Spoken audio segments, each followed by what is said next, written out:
semuanya, Assalamualaikum warahmatullahi wabarakatuh. Kembali lagi ke channel aku. Wah, semoga kalian keadaan sehat dan bahagia selalu ya. Dan jangan lupa protokol kesehatan.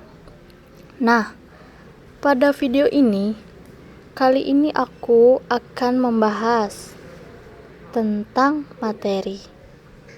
Tapi sebelumnya kita memasuki materinya, aku berpesan sama kalian jangan pernah lupa buat subscribe channel aku supaya channel aku akan lebih baik, dan like and share ke teman-teman kalian atau ke saudara kalian.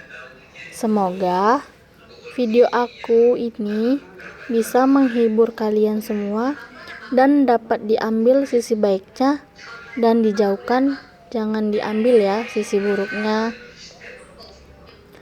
Nah, ayo kita mulai sekarang. Kali ini Via akan membahas tentang ada yang tahu nggak? Ya, kali ini Via akan membahas salah satu karya susastra pada angkatan pujangga yang berjudul Pujangga, Azab dan Sengsara oleh ciptaannya karangan Merari Siregar. Tahu nggak Siregar tuh? Nah, video ini sendiri nantinya akan membuat atau mengenai bagaimana gaya penulisan dari cerpen Azab dan Sengsara karyanya Merari Siregar dan membandingkan dengan karya penulis karya sastra sebelumnya. Nah, sebelum tujuan dari video ini sendiri, yaitu kita melihat perubahan apa yang terjadi pada angkatan pujangga baru melalui salah satu karya sastra, yakni cerpen yang berjudul Azab dan Sengsara. Nah, selanjutnya kita akan membahas mengenai cerpen pujangga baru yang berjudul Azab dan Sengsara. Cerpen yang berjudul Azab dan Sengsara ini sendiri yaitu merupakan novel karangan Merari Siregar yang diterbitkan pertama kali oleh Balai Pustaka pada tahun 1921. Nah, teman-teman di sini udah pada lahir belum tahun segitu? Dan tahun ini juga berikutnya mengalami beberapa kali cetak ulang. Nah, tahu dong sekarang cerpen pujangga itu sering dicetak ulang. Nah, cetak ulang yang ke-29 tahun 2009. Novel ini muncul pertama kali dengan berjudul Azab dan Sengsara. Ih, serem ya. Nah, cerpen ini juga menceritakan tentang munculnya pertama kali dengan judulnya Azab dan Sengsara seorang anak gadis. Nah, dari sekali ini kita sebagai anak gadis harus berhati-hati ya untuk cerpen. Dan novel ini tercatat sebagai buku kesusastraan Indonesia modern yang mulai terbit. Dan selanjutnya, novel ini juga menceritakan tentang kesengsaraan tokoh Maryamin setelah ayahnya meninggal. Kesengsaraan itu menjadi berlarut-larut setelah Aminuddin menikah dengan wanita lain, padahal Aminuddin telah berkasihan dengan Maryamin sejak mereka berdua masih duduk di sekolah dasar. Nah, jadi ceritanya ini Aminuddin itu adalah kekasih hatinya Maryamin, dan mereka adalah seorang pasang kekasih yang pernah menjalin hubungan di sekolah dasar. Nah, dan mereka telah berjanji untuk melakukan kawinan. Kesengsaraan Maryamin ini bertambah parah setelah ia menikah dengan Kasibun yang ternyata mengidap penyakit kotor yang dapat menular kepada Maryamin. Tidak mau melakukan hubungan intim tidak mau melakukan hubungan intim dengan Kasibun. Karena Kasibun ini seperti mempunyai penyakit HIV yang dapat merusak atau menularkan penyakitnya kepada istrinya. Nah, setelah itu si Marimun tidak mau melakukan hubungan intim tersebut karena itu si Kasibun mempunyai penyakit yang tidak bisa diobatin. Nah, dan buat teman-teman, kita harus berhati-hati apalagi khusus buat perempuan. Nah, lanjut ya. Maka terjadilah percekcokan dalam rumah tangga mereka. Akhirnya Kasibun memukul dan menyiksa Maryamin menyebabkan mereka bercerai. Dan akhirnya meninggalkan karena tidak sanggup lagi menahan segala kesengsaraan yang diberikan Kasibun itu. Beberapa kritikus terserah berbicara mengenai novel itu baik dalam seminar maupun dalam buku atau media massa. Nah, di sini kita berpesan buat laki-laki yang sudah menikah, seharusnya kita tidak boleh kasar dengan perempuan karena sewajarnya perempuan itu harus dijaga. Betul kan buat para perempuan yang ada di sini. Nah, selanjutnya pada berdasarkan cuplikan saya, jelas tadi itu terdapat yang pertama dalam cerpen ini sudah ada yang namanya pergeseran atau perubahan.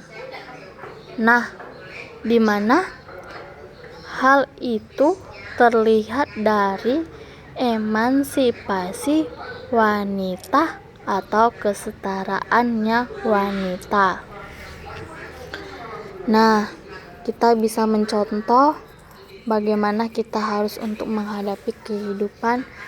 Nah, kita bisa baca novel ini, kita bisa melihat sisi baiknya dari novel yang kita baca. Nah, lanjutnya, yang mana dalam cerpen ini menampilkan seorang tokoh wanita yang tidak menerima kekurangan pasangannya. Dan ini bisa kita artikan untuk menunjukkan bahwa adanya perubahan status wanita dari angkatan balai pustaka dan angkatan pujangga baru. Nah, semua dalam cerpen pasti ada tokoh utamanya, bisa kita lihat dari ceritanya. Lanjut, kita akan membahas. Nah, itu kutipan itu sendiri terlihat bahwa tokoh utama wanita ini yakni tokoh yang bernama seorang wanita itu Maryamin itu sudah digambarkan sebagai orang yang tidak bisa untuk menerima kekurangan pasangannya dan dia untuk lebih memilih pergi dari Kasibun dan akhirnya dia untuk memutuskan meninggalkan Kasibun untuk selamanya dalam keadaan menggunakan penyakit. Nah, selanjutnya yang kedua yaitu ada membicarakan fakta soal karya kontekstual yang membuat angkatan pujangga baru ini menjadi terbuka. Nah, dalam kutipan cerpen itu sendiri nampak rupanya tidak ada seseorang lelaki pun yang berusaha mendekatinya. Dan dalam kenyataan itu